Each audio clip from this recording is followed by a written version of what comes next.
The Premier League Gambling Podcast on the Sports Gambling Podcast Network is brought to you by Edge Boost. Edge Boost enables you to double your bet with no interest. Go to sportsgamblingpodcast.com/edge to get started today. Welcome, everybody, to the Premier League Gambling Podcast on the Sports Gambling Podcast Network. My name is Malcolm Bamford, coming to you from Newcastle upon Tyne in the northeast of England. Today is Thursday. I've absolutely no idea, Baz. June the 8th, maybe. Good effort. Honestly, bosh. That's one winner. First winner. Look at that. 1 minute 36 into the show, and I picked the winner. Easy game. What did we say? June the 8th. Thursday, June the 8th. Yep. And we are here to have a bit chat about stuff. And it's a Champions League special, Champions League Saturday night. Manchester City against Internazionale of Milan.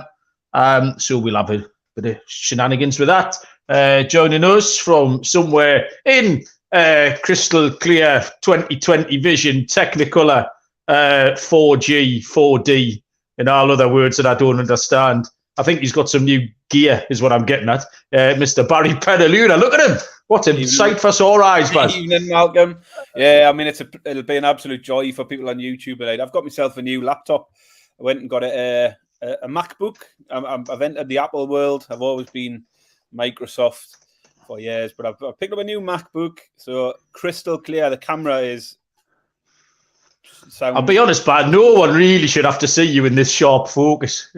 You were better off. You were better off slightly pixelated. I'll be honest. I mean, I reckon I look at least 7 years younger. Yeah, but so it takes you down to 58. Yeah, you look tremendous, Baz. Still getting the grips with the new tech. Your head's extra shiny tonight, and what's not to like about that. So yeah, it's been a little while. Because there's not been an awful lot of football. We've got the Europa League and the FA Cup, and which we did a show on, so we'll whiz through our picks and our thoughts on those games. We had West Ham go as well last night. I've been on my holidays. Had a week in Mallorca. Was all right. Nothing much to report. I think the whole crux of the holiday came down to, Baz, whether or not Bob made a little friend so he could go and do things with his little friend and leave me alone. Bob had no intention of making a little friend, Baz. He never left my side even a little bit. He had no intention of socialising her out. So I played, I'm going to say, I'd set the over or under on 28 and a half hours of table tennis while I was there. Solid 4 hours a day, no problem. Little game in the morning, post lunch, and then an epic session early evening, like a 7 p.m. hour, and then a late night session as well. There'd be 11 o'clock, sort of 11 till maybe midnight session as well. He did actually genuinely beat me by the third day. He got the grips, and I was trying. I knew it was coming, because it was the first couple of days was 21-6. I'd beat him 21-7. Well, Malcolm, you might be interested. I know a man in our Discord channel who's advertising a fixed table tennis match. That may be right. Yeah. Well, shit, I should have. Honestly, if I'd live streamed this shit by Wednesday, all the sharps in there, there'd have been a few messages going, Bob's going to get one of these. Bob's going to pick up a win here, because it was getting 21-13, then 21-16, and then by Wednesday afternoon, he'd done me in a few times. So he took about 4 or 5 games off. So yeah, that's always a bit of a moment as a father when you genuinely can't beat the kid. But yeah, it was all right. I watched the FA Cup final in a bar, which was, I would say, about 3/4 Manchester United. Probably more, actually. Maybe, 80% Man United, 20% Manchester City. But they'd split themselves into sort of the two separate areas of the bar. So obviously went and sat with the City fans. But it was a lot of Spider-Man pajamas building up in the day or two. I didn't really talk to many people. I didn't make any friends. I didn't make any holiday friends, but just in that when you were queuing up at the bar and stuff, especially on the game days, loads of Man United tops. But it's that horrible, you watching the match? Yeah, I'm a United fan. You think, oh, fuck off. Like, oh, it makes your teeth itch. It just makes your arse pucker up, doesn't it? It's horrible. And I can't bring myself to then talk. I'd love to talk football with people. I'd talk to football with any stranger. But that particular type, I can't do it, Baz. I know it's cynical and childish. And there's probably a lot of people in a similar boat who might listen to the show. I just haven't got it in me, Baz. So, yeah, there was quite a lot of that. And I think I was more excited than any of the Man City fans in the bar, which was a bit weird. I don't think they were that bothered either. I mean, they have won a gazillion trophies. So, an FA Cup final, when they weren't that bothered on the holidays, I was more excited. So, yeah, we go through it. And then one final thing to report, Baz, is that I requested a 10-minute delay in the show tonight. Only because, Baz, I wanted to do something with Bob because he was just on his phone for about 9 hours after school. I was like, we've got to get him off his phone. So we had the last episode of Ted Lasso to watch, which was on last week. So we caught up with that on the Fire Stick. Have you been a Ted Lasso watcher at all? No? No, don't know anything about it. I've seen highly recommended, Baz. It's on you. It looks very, very cringy. No, you love it. Well, I think you'd like it yourself, but watch it with a burn. At least, like the older one, the footballer. They'll either both watch it, and in fact, Helen will enjoy it more because there's a bit of shagging in it. There's a bit of silliness. There's a lot of men with that top off. All the things that women like. Because we've watched it and it's good, and Bob's been absolutely enthralled by it. So when you do again, you do struggle with trying to spend any time with the kids because all they want to do is stare at their phone. That's something that you can get the whole family around. So yeah, watch that tonight, and it was really good. I was fighting back the tears, Baz, so I've just had to give me head a little wobble. Yeah, so yeah, that's my news and notes. Anything happening in Binghamton while we've been away? No, nothing new really. All quiet on the Western Front, like. No more rooking down at football training. Have you had another session? Did the boys not turn up? No, we cancelled for a couple of weeks. We decided to just abandon. You've let them win, Baz. Yeah, well, it's season's just finished anyway. We should have a break. So we decided just to bin it for a couple of weeks until we're back on home turf. And to be fair, I'm quite welcome to break myself anyway. So yeah, no more trouble to report. Yeah, you do need a couple of weeks off. The only thing is with the coaching, it's not. You think because there's no games that you can have a little break, but the politics and the ongoing, the trials start and the undignified scrum for everyone to get their own precious little Lionel Messi into the highest under 12s team is an absolute nightmare. We've got a presentation day Saturday as well, so I'm busy having to write notes for every player and all of that. All of that shit. Plan, I'll tell you what, I'm not known for my good decision making, Baz. You know this. I think I've made one good decision ever, right? And that was the decision to keep Bob's ticket on when I wrapped mine in. So, I'm not exaggerating now. Like over or under 1.5 good decisions in 47 years. But I made a second good decision a few years ago. When I was coaching the kids, I knew it was going to be a pain in the arse. I foresaw what was going to happen. I foresaw this undignified scrum, all this scrapping with the parents, everyone falling out and bigging knobs with each other. And I didn't want to be part of that. So I was a bit mystic, Meg. And I was absolutely right. So that's me second good decision, Baz. That's snowballing now. That's two in about 4 years. However, I'm going to make loads of good decisions while picking this Manchester City Inter game. So I'll tell you first about Edge Boost before we have a little review of what's going down. Edge Boost, the world's first bet now, pay later Visa card, currently offers up to $2,500 in betting advances, which can be extremely valuable too. Just imagine what you could do with that increased bankroll. You could double down on a favourite bet you like. You could create an awesome hedge. Brackets gross, we don't like that. But Edge Boost isn't any kind of sleazy loan shark. Don't get the wrong impression. It's a zero interest service.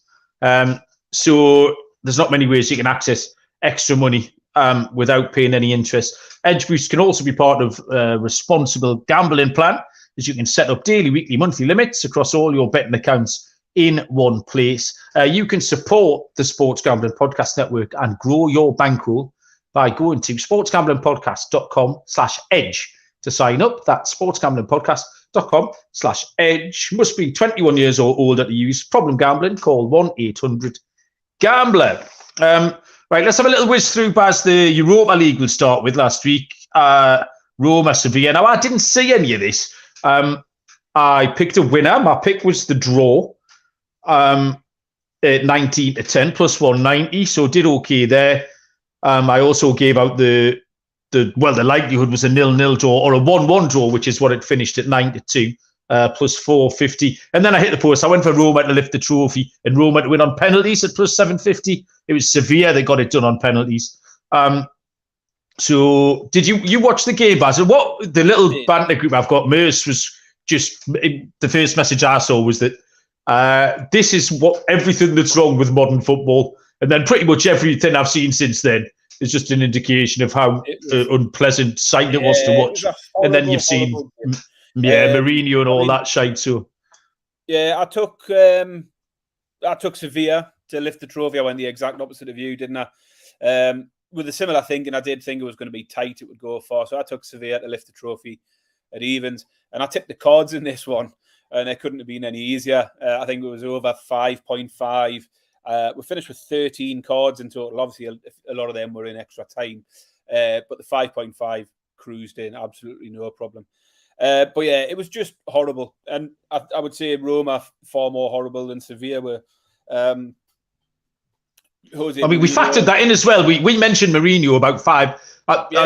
My exact notes, I've got them in front of me now, say the spectre of Mourinho looms over this game. And he was probably the entire story of the game.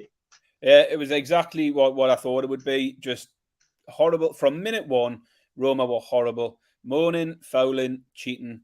They were a complete disgrace. And it just got worse as the game went on. How Mourinho made it to 90 minutes before picking up a yellow card. I think 3 of them from the bench were booked on the Roma bench, including Mourinho. I don't know how he lasted that long, to be honest, before getting booked. He probably should have been sent off. The amount of times, fourth official, who was Michael Oliver, was just surrounded by really? Like 10 or 12 of them, like constantly in his face. It was shocking. And just got out of hand, really. 13 yellow cards, as I say, in the end, in the game. Not a fun game. What was the line? What did you take? I took over 5.5 or something. I can't remember what the 90 minutes. So the 13 was the full game, including extra time. Yeah. But I'm sure there was probably at least 9 in the 90 minutes. So yeah, I got off to a good start with that. And I'm currently writing out a futures parlay, which Serial had put up in the Discord. Okay. So he put the Stanley Cup in there. He put the NBA finals. Nice. The French Open, Champions League final. I think there's one other, but I can't remember. But the other pick was he took Roma. So I said, I said to him, I'm following all of that, but I'm taking Sevilla. So we knew one of us was alive after it. So yeah, I took Sevilla. That was the first leg in that parlay. I've currently got Vegas in the ice hockey, who are 2-0 up in the finals. I've got Denver in the NBA. Yeah, they've been going well. The big one is tomorrow. I've got Alcaraz to win the French Open. He's playing Djokovic in the semi-final. Okay. So that could be a clincher. So hopefully we'll have a bit of fun. Man City pick up the Champions League, and I'll be thanking Serial if all of these get through. But yeah, I've got a bit of fun out of my Sevilla pick. Funny enough, staying on that topic, I've got a job next Sunday at Oxford University, but it's a large American company apparently. And what I'm doing, I'm from 10 in the morning, I'm dealing a poker tournament all day for them. We've got 4 or 5 tables. All these people are having a poker tournament. And what they're going to do, they've all going to win chips, obviously. But what they've got to do with that chips is then it's a big night. You've got the NBA and the NHL and something else. I can't remember. They've said there's 3 big American sport events. So with the chips that they win at the poker, they're then using them to bet on the American sports. So it's going to be quite a fun day. So I need to speak to Sean and Ryan, and people say, how can I get the SGPN involved? Because it couldn't be our more target audience. Like, I was going to say that's right up our street. Is it? It's like if you could imagine the most perfect thing to plug SJP into a room full of American gamblers. Make sure to take your Premier League gambling podcast business cards with you, Malcolm. Make sure you absolutely, yeah. I'll have my jumper on. I'll have my cap on. I'm going to give it 6 now. But the only thing I'm thinking is that some of the series might be dead if they don't get to next Sunday, because the NBA and the NHL look a little bit one-sided at the moment. So we'll have to see about that one. So moving on to the FA Cup. Manchester City beat Man United 2-1. No winners in this one. So the 2 games we finished in profit. But this looked great after, because I think everyone's picks really were Manchester City on the Asian handicap. I'd given out the ladders on Man City team totals, etc. They scored after 14 seconds, which I really enjoyed. That really, really made me laugh quite a lot. And then not much happened. Awful handball penalty. Not their fault, not the referee's fault, but the rule. And we saw it again in West Ham, Baz, and we're going to talk about it. It's going to crop back up later on in my handicap, but I just don't see how that offence, the ball accidentally hitting your hand, can basically equal a goal. Goals in football are very, very hard to score. Like, that's one of the things about it. Manchester United didn't manage to score one in that game, but that, I don't know how that offence, it's not an offence, that incident can equal a goal. It's so fucking far removed from what the outcome should be. I think that rule will change. And I wouldn't. It has to, of course, yeah. It's changed by next year. I mean, it's different, isn't it? If someone's on the line in that situation, then you've denied a goal, albeit unintentionally, then that's fine. But you think where it is, the position of it, how far away from scoring a goal were Man United when that ball hit his arm? There wasn't an opportunity, really, was it? It was so far out wide. It's rubbish. But as soon as it happens, it's going to be a penalty. And it's just horrible, isn't it? It's never the West Ham one last night, the IT department actually was sitting for 5 minutes, and the incident happened with West Ham Fiorentina, and me and Bob straight away said penalty, and the IT department went, that can't be a penalty. Well, we said, watch this, watch what happens next, and of course it was a penalty. And she's a normal person who's ended up completely scratching her head at the silliness of that. Why can't the Baz? Could that not just be a free kick? Could there not be another thing? Yeah. Like, I don't know. It's not even a free kick, really. As I say, the outcome is too great, isn't it? Of course, yeah. Yeah, you're right. It is essentially, 85% chance of it being a goal resulting from it, from someone accidentally getting a hand on a cross or something daft like that. Yeah. And Sano's in the chat saying, and I think we've mentioned this before, that like what's stopping a player from just firing it into the defender's arm and hand? Because that's what's certain at footballers. There'll definitely be coaches or a drill or a school of thought at the minute where you can get the ball in certain areas of the field and just drill it across its sort of waist height in hope for a handball, because that is going to be more productive than trying to swing in a pinpoint header across to the... don't they? They'll say his arm was in an unnatural position. If you're jumping for the ball, it's more unnatural to have your arms by your side, isn't it? Of course, yeah. That's the unnatural position. Pogo about. Your arms straight by your side, that's unnatural. I do that at 5-a-side every week just to get a cheap laugh. If the ball goes up in the air, I'll do the old pogo header and everyone laughs. It's great. I'm a right hoot, Baz, honestly. But you can't be doing that in the Premier League. It's fine up at Gosforth Park on a Tuesday with the fat old men. Everyone thinks it's hilarious. But you can't be pogoing around the Premier League, man. It's daft. No. When was the last time you pogoed, do you reckon? Be a long time ago, that like 30 years? At least. I reckon in the Newcastle end, it used to be a thing, didn't it? Pogo, if you love the tune, was a thing once. Dance floor pogo. I don't mind the dance. I've had probably a regular dance floor pogo. No? Dance floor pogo. That's a good name for a horse or a band. Anyway, back to the match. I took City goals. I mean, it only finished 2-1, but I thought it was a comfortable 2-1, wasn't it, for Man City? It was, mate. Man U never really. Yeah. Insano was right. He says Baz doesn't have a pogo build. Speaking of my build, Malcolm, here's a one for you today. I'm at work in the office. I'm on the 7th floor. Goes down to the ground floor, has a bit of dinner, bowl of soup for me lunch. Announcement comes over the tannoy. Ladies and gentlemen, just to let you know, all lifts are currently out of order.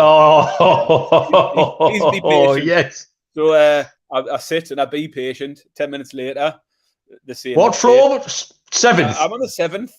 Fucking hell. It's a good hike, like double staircase for each floor. So you're talking flights of stairs.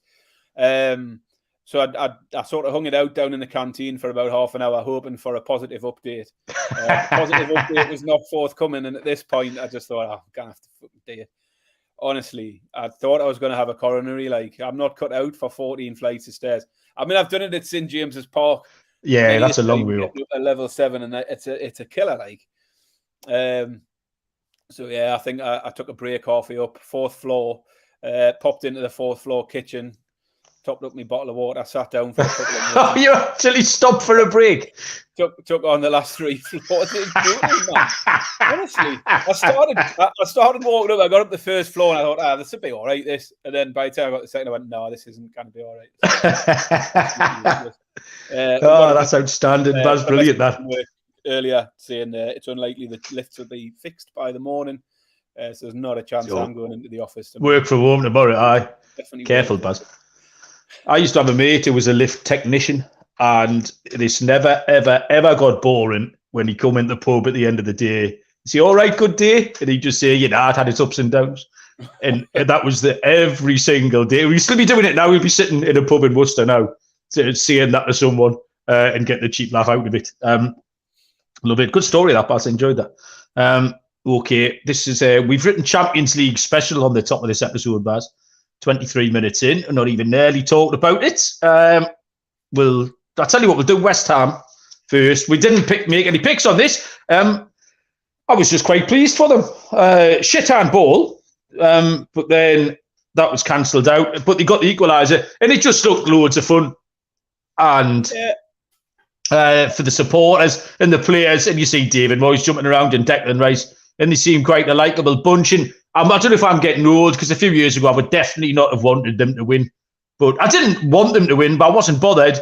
I wasn't upset by them winning, I was quite pleased for them. So if there are any West Ham fans listening, congratulations, place in Europe next year. But I mean, who wouldn't want that for their team? Yeah, I was up and down with it. Like, I went into it thinking, I'm not really bothered. Yeah, I don't. Yeah, same as you. I think a few years ago I'd have probably been anyone but West Ham. Didn't want them winning. Went into it thinking, I don't mind if they win this. I then got really annoyed with their fans behaving like proper tits. Pelting the player in the corner flag was just ridiculous. And that made us start to think, fucking hope for Fiorentina, do them here. But then at the end, I was quite happy for them. I don't mind, like you say, the likes of Rice and Bowen seem like good lads. And Moyes has probably deserved it. So yeah, decent game in the end, wasn't it? Good win for them. Yeah, you're right about the supporters was annoying us. The weird thing about that was when Bowen scored at the end, they're all celebrating in that corner, and there was still pint pots raining down from the way. I didn't understand that, but that would have happened whatever team it was. If that was Newcastle behind that goal, you'd have still seen a load of pint pots raining down. Fiorentina with the same at the other end.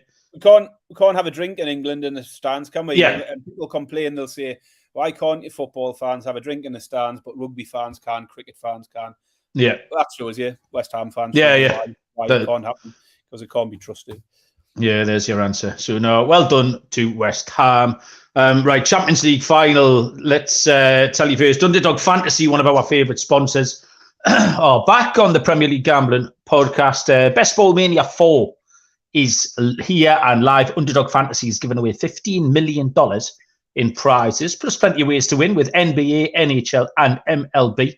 With their player prop parlays. Head to underdogfantasy.com. Use the promo code SGPN for a 100% deposit bonus up to $100. That's underdogfantasy.com. Promo code SGPN. Okay, Saturday night, 8 o'clock. UK time, 3 p.m. Eastern time, in the Ataturk Stadium in Istanbul. The little lad and his dad, who play for my football team, who are Liverpool fans, flew out to Istanbul today because I think they're rich, Baz, is what they are.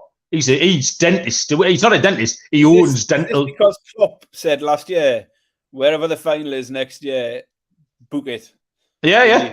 He owns dental practices, so the equivalent of what he spent getting out there is like me and you spending a tenner, Doesn't bother him. And little Lazar, we call him Darwin at football because he's our striker, but he misses a lot of chances. But he scored 66 goals last year, so he's done better than Darwin. But that's his nickname, and every time he puts one wide, you just hear what like Bob or someone just shout, "Oh, look at Darwin!" It's quite funny. Like you get some good crack. So they flew out to Istanbul today. So yeah, it's a fun venue for a final. Manchester City in 90 minutes are 9-20 minus 222. The draw is 7-2 plus 350, and Inter Milan are 6-1 to lift the trophy outright. Manchester United are 2-9 minus 454, and Inter Milan are Burlington Bertie 130 plus 333. So yeah, what we've handicapped quite a lot of markets. Obviously, we could just want to give you one pick from one market. I've got sort of 1, 2, 3, 4, 5, 6 markets that I've looked at. I think you've got some similar things, but on the outright markets, those lines to win in 90 minutes or to lift the trophy. The immediate standout to me was, and I was really surprised at this, Baz, Champions League games for Manchester City away from the Etihad, and they are far. I know they're not. It's neutral. They're not away from home. They're not in another team's stadium, but they're away from their home stadium. 5 games without a win, which going in recency backwards was a 1-1 draw in Real Madrid, a 1-1 draw in Munich, a 1-1 draw in Leipzig, a 0-0 in Dortmund, and a 0-0 in Copenhagen. So that's 5 games away from home that they didn't manage to win in, which would immediately put you off that 9-20. That's a lot of money to lay out, a minus 222 price. Not for me. I mean, you're looking. I mean, the Bayern game, they'd already won 3-0, so you're not concerned by a 1-1 draw following that. The Madrid game, again, I mean, you're looking at games where they're 2 legs, and agree. The job is qualify over 2 legs. So I'm not reading too much into that. They've never been in danger of not qualifying at any point. They've never been in danger in that group. So yeah, they might drop points, but I was just surprised at it because you picked up you bring up the webpage, and we know how much they've been winning, and you're just expecting them to keep on to have been winning all those games, and they haven't been winning all those games. And like I say, minus 222, then I just wouldn't be particularly sold on it. So yeah, they're in great form, and they have been 2-legged games, so they have struggled to win away. Inter 1-4 and drawn 2 of their 6 knockout games, including 2 wins away from their home patch in Benfica, and in a nominal away game at AC Milan. Undeniably, Manchester City have had the tougher run.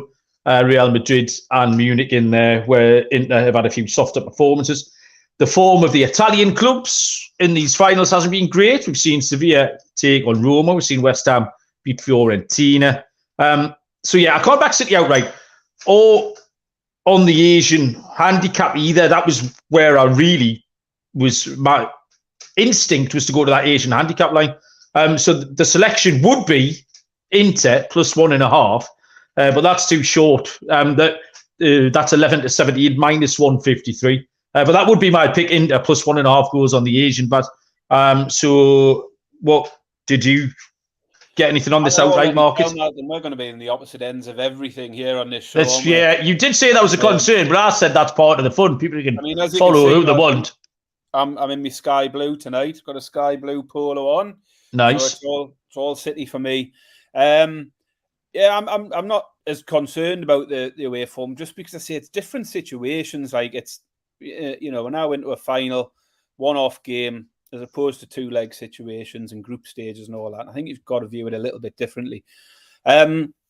Before I gave my pick, well, actually, I picked a pick on the money line. I just said which way I would go. My main pick for the game, I'd sort of got at the end as my lock. But I was just going to quickly run through the routes to the finals for each of these teams, which sort of tallies into this part of the show a little. So City topped their group ahead of Dortmund, Sevilla and Copenhagen, 1-4, drew 2. Scored 14 and conceded just 2 in their 6 group games. They then moved on to Leipzig in the knockout stages. They drew 1-1 and then absolutely hammered them 7-0. Quarterfinals against Bayern, as you say, another 1-1, but won the home leg 3-0. And then Madrid, as we know, a 1-1 away from home, being followed by the 4-0 impressive second leg performance at the Etihad. So they've scored 31 goals in 12 games, conceded just 5, and they haven't lost a single one. I know you're saying that, you know, they don't win many away from home. They haven't lost one. They haven't lost a game in the Champions League yet. And I said, I mean, they've had a good run of games there against Madrid, Bayern, 2 of the favourites for the tournament. Leipzig are a good side. Dortmund in the group stage, along with Sevilla, who went on to win the Europa League. So they have come across a lot of good sides. Inter, on the other hand, finished runners-up behind Bayern in their group, but they did finish ahead of Barcelona and Pilsen. They finished the group on 10 points, 10 goals scored, 7 conceded, and they've undoubtedly had the easier draw to get here. They faced Porto in the round of 16. They won the first leg 1-0 and then saw it out with a 0-0 in the second leg. Quarterfinals, they came up against Benfica. I think we thought that was the point where they would come a cropper. Took Benfica in that one. Inter had done the business in the first leg 2-0. And then there was a bit of a goal fest 3-3 draw in the second leg. And then on to the semi-finals where they come up against local rivals AC Milan. I think in this one we did think they would get past them, or certainly I took them in both legs, and they did win both legs 2-0 and 1-0. So definitely an easier route for them. There's no doubt their record in the knockout rounds is impressive. They have kept 5 clean sheets in 6 knockout games, which is good. And also 5 of the 6 knockout games went under 2.5 goals. So for me on the money line, if I had to take a pick on the money line, you know, Inter, Man City or draw, I'm happy with City at around 1-2, simply because they're the best side in Europe.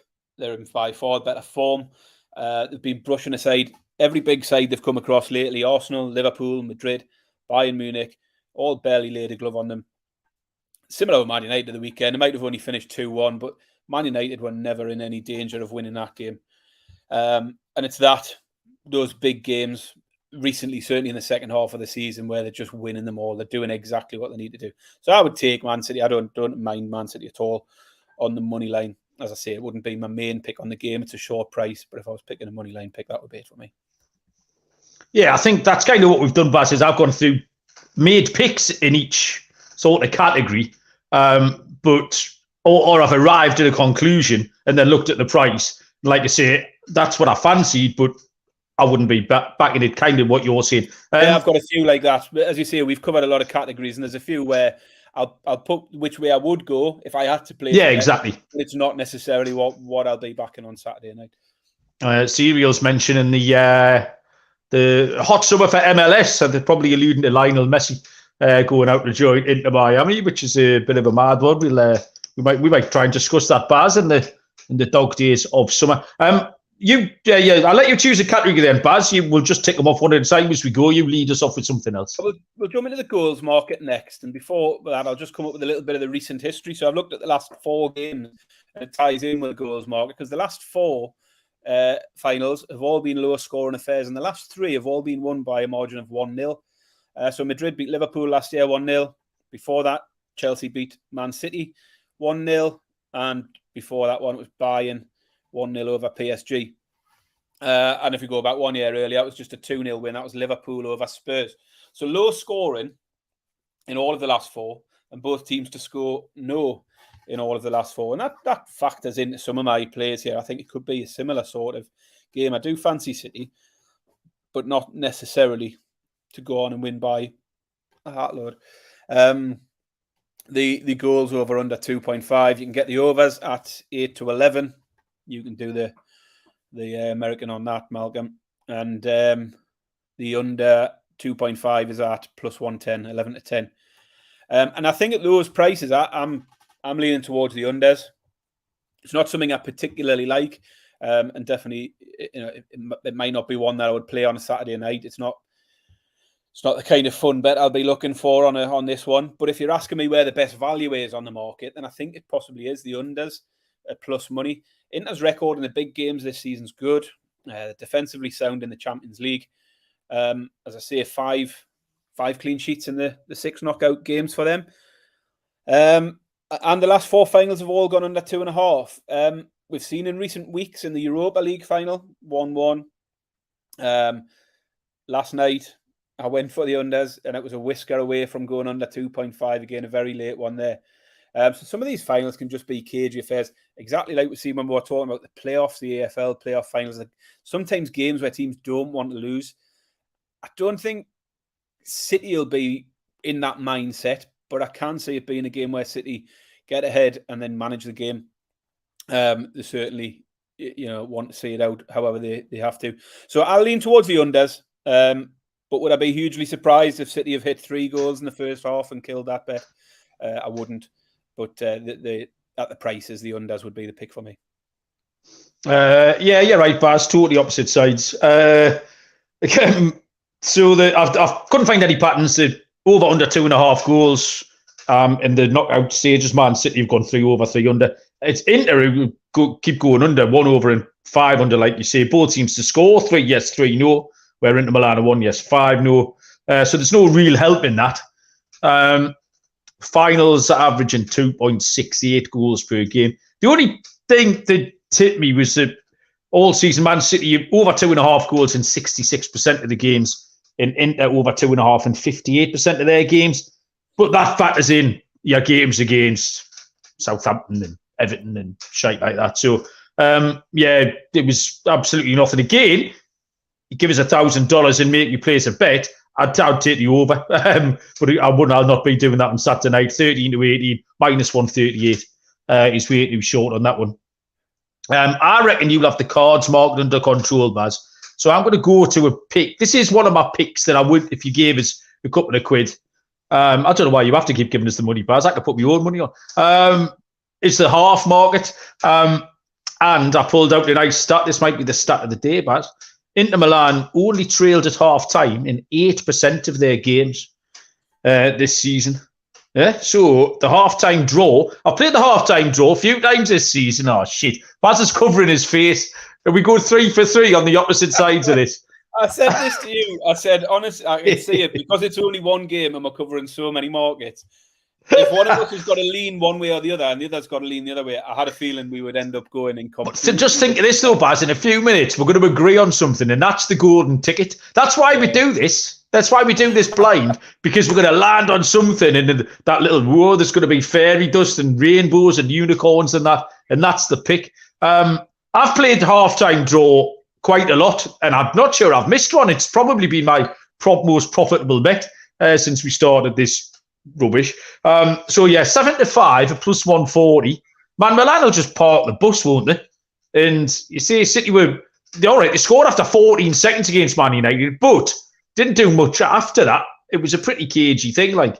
Give me that half-time draw, 7-5 plus 140. Come on, what did you get? I went for City half-time.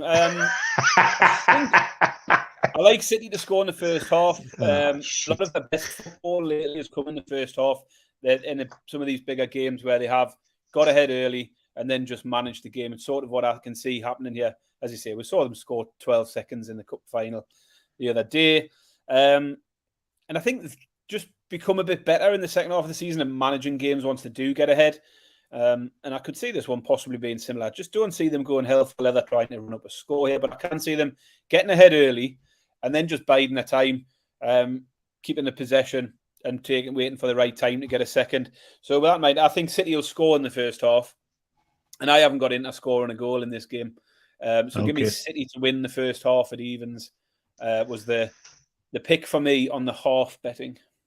Okay, right. We'll let you draft the next market. Like I say, I reckon you've gone cards, Baz. That's where I'd be I've had a picking. look at the cards, and I do like cards in a lot of these sort of cup games, and sometimes with the Italian games, we know what the reputation and things for the gamesmanship and stuff like that. So obviously go into it thinking, where are we going to be, and what's the line going to be, and how high could it go? And I've actually went the complete opposite way. Inter have had 22 yellow cards in 12 games in the Champions League, no reds. So less than 2 cards per game. Similar record in Serie A, 62 yellows in 38 games. So again, less than 2 a game. And they did have 3 reds in league action. Man City in Europe, just 19 yellows and 1 red in 12 games. So they're averaging under 2 a game as well. And in the league for Man United, just 44 cards in 38 games.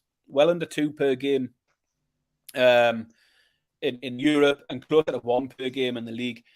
And I looked at recent games, I looked at recent records and knockout stages for both of these teams, and nothing jumped out at me to suggest it's going to be a particularly dirty game. The market set it under over 4.5 cards.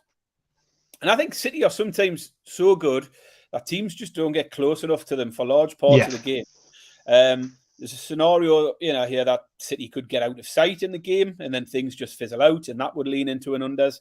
I look at City, they've been fouled an average of 8.7 fouls against them per game in the Champions League. That's not a lot for a team of City's quality who have the ball so often. If you're only getting fouled 8 times a game, you're not going to give up many yellow cards to the opposition either. So the lean for me is unders, under 4.5 cards at 4-5, so minus 125. Obviously, the danger here is Inter do keep it tight and we get late into the game and it's still a draw or something like that. Inter might start time wasting and sort of a bit of gamesmanship and stuff like that. That could come into play and that would maybe scupper things. But yeah, the lean for me, I think there's nothing looking at the two sides of their form in this market, nothing to suggest to me I would want to be playing high on the cards. I have got a player card bet later on. We'll do that now, Baz, because that's where I'm going to go in this market. Well, no, it's in. Is it one of your? I'll leave it till later. Oh, okay. It's in something else. It's a bit of a rogue one.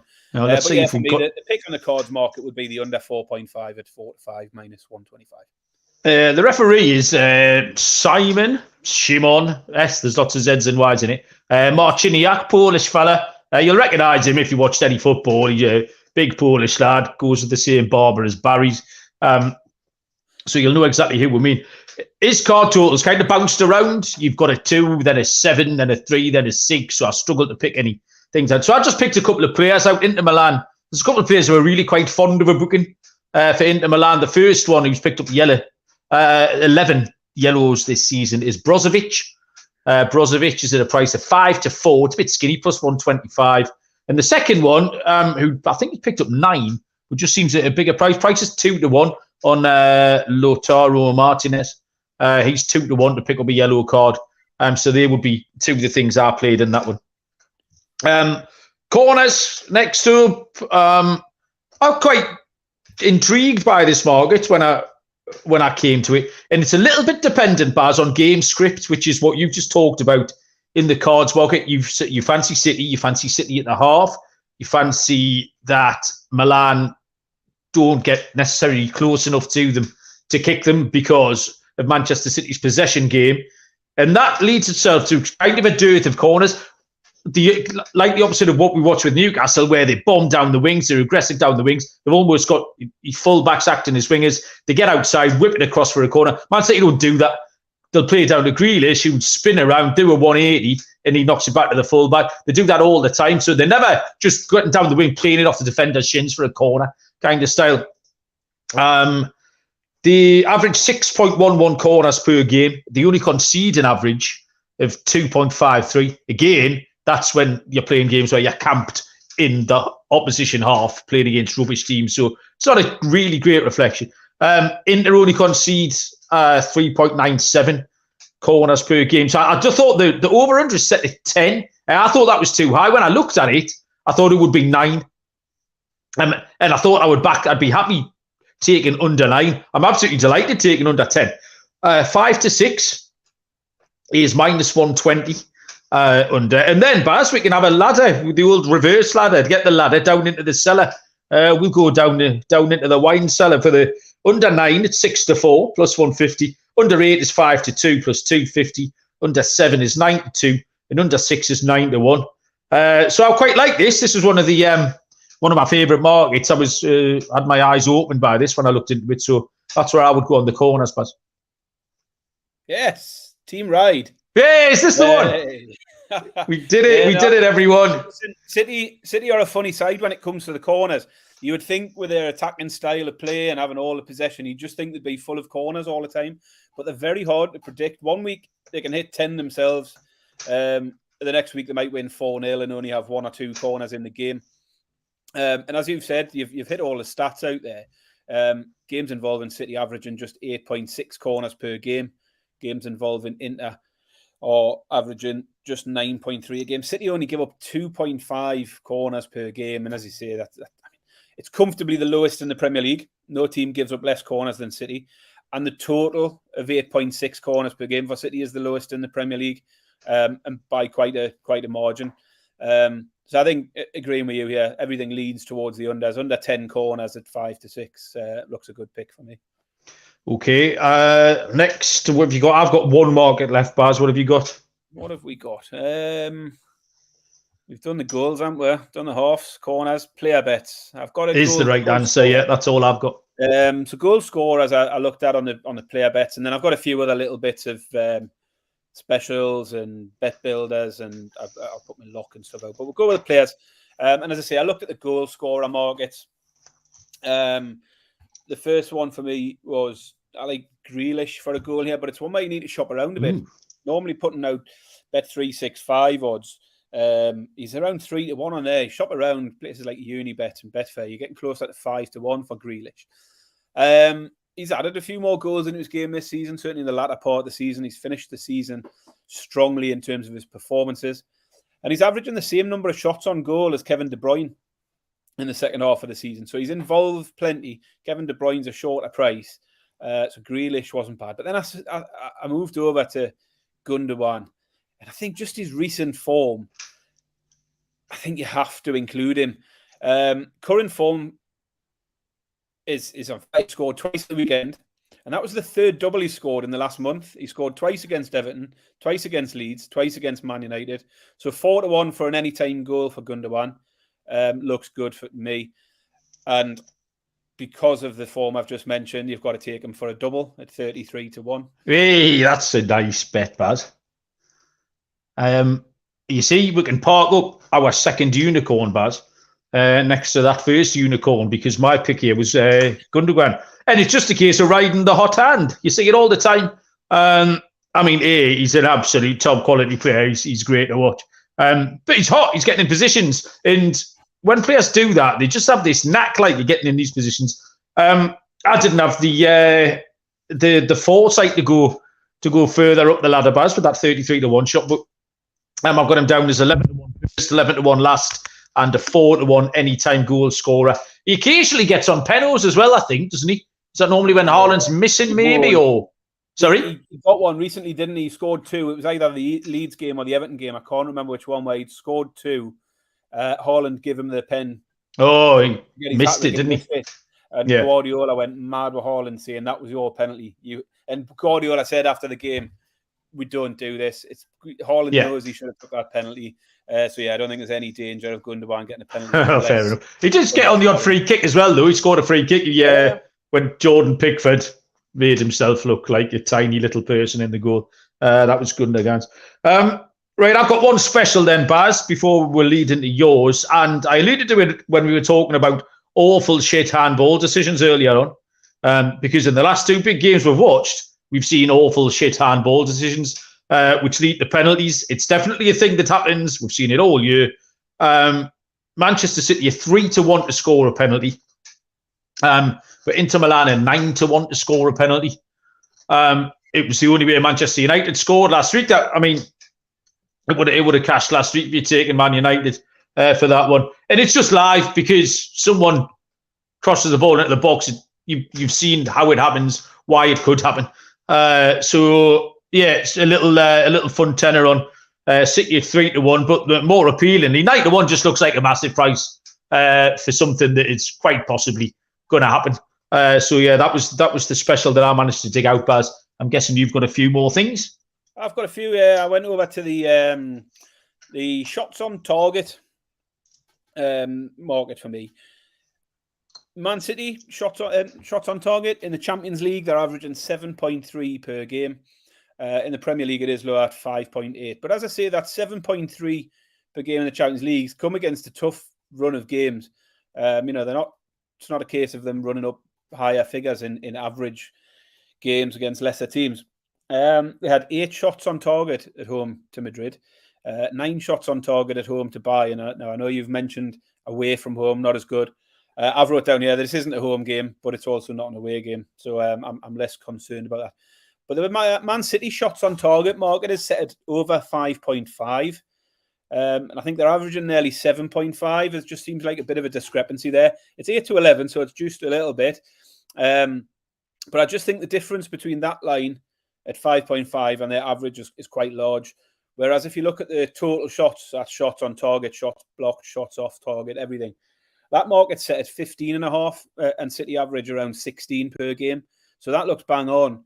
I just think the shots on target looks a little bit of better value. So yeah, Man City to have 6 or more shots on target at 8-11. Love that, Baz. That's a great market to get involved in. I like that a lot.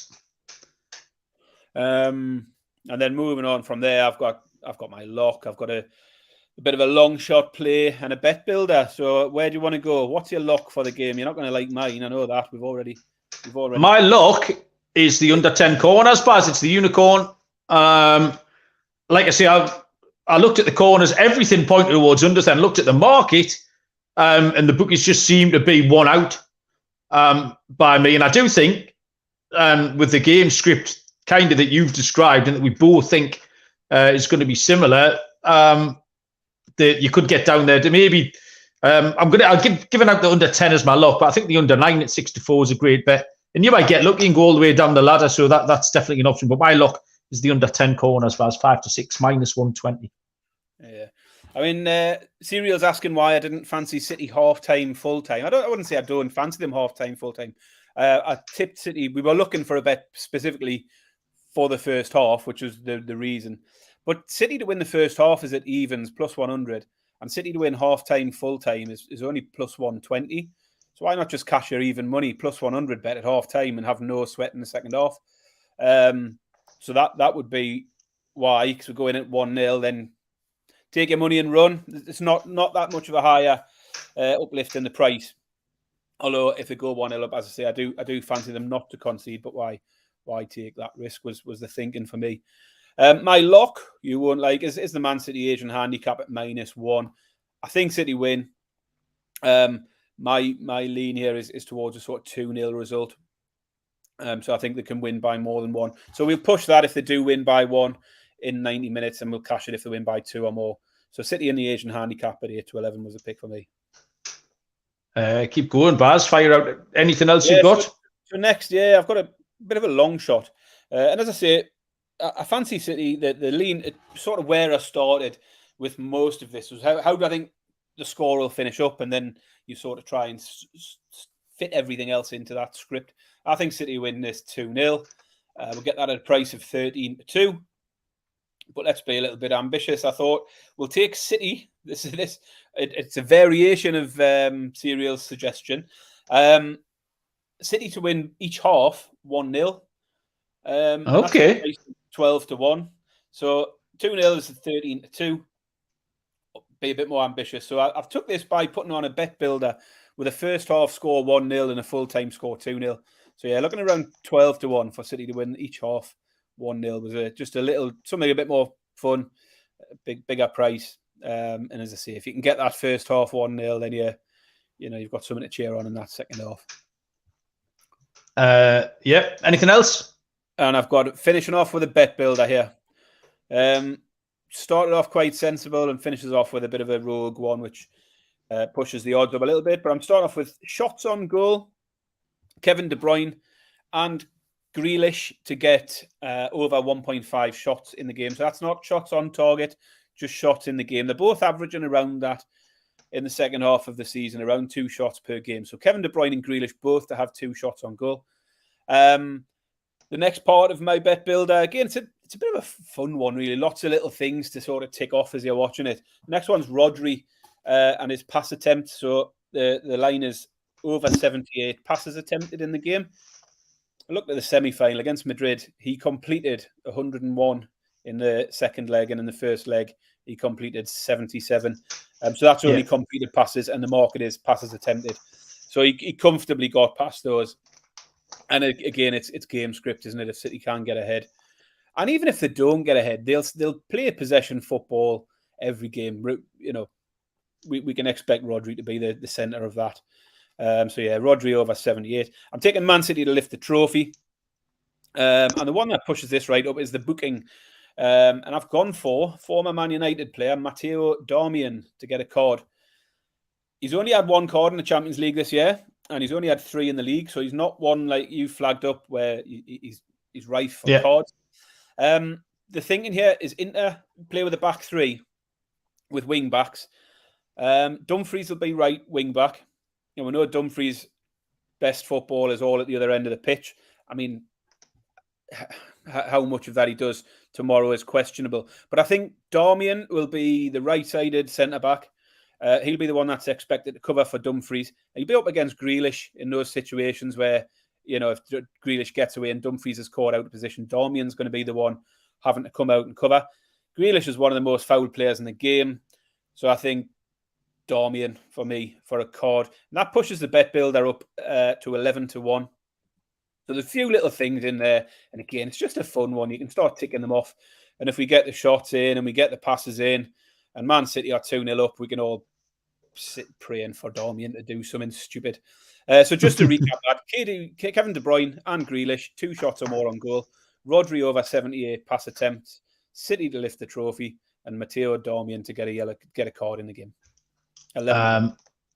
On the fly, Baz, call a bit of an audible here, and just because you start talking about passes and you start talking about that hold in Manchester City, and we've seen John Stones somehow over the last couple of months transform into an absolutely stunning central CDM, as Bob would call it, a central defensive midfielder. So you're taking Rodri over 83.5, yeah?